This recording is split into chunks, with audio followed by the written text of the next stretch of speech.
فري باركينج النهارده، حلو، وفرنا.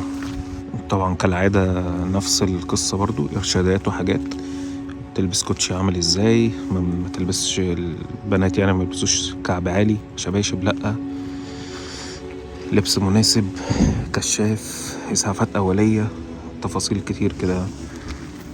ده المدخل. مفروض ان ده في حمامات وفي زي كافيه كده او سوبر ماركت، حاجة زي كده.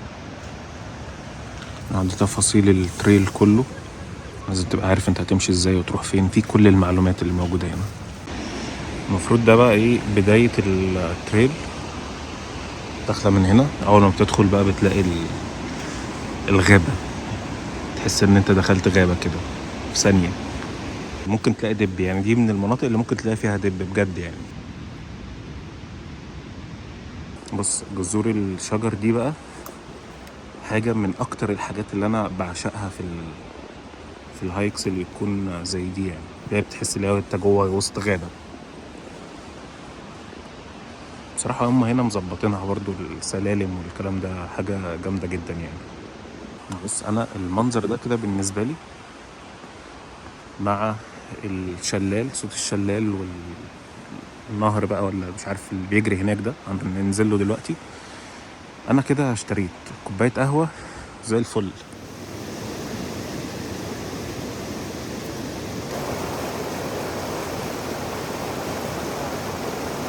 المفروض كنا بنطلع التريل هناك، نكمل التريل فوق بالسلالم، بس شالوا السلالم بقى وبيجددوها تاني تقريبا عشان يحضروها للصيف. خسارة.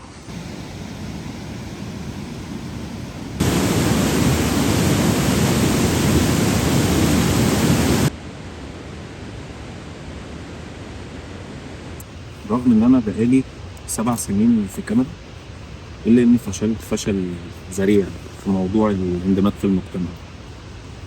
معرفتش اندمج في المجتمع خالص. لما انت ماشي في التريل بتلاقي العلامات البرتقاني دي كده، عشان لو تهت ولا حاجة يعرفك ان انت ماشي على الطريق الصحيح.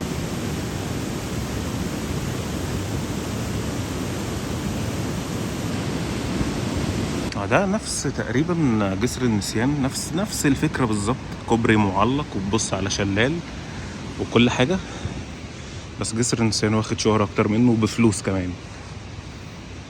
تقريبا على الصيد بس مش اكتر.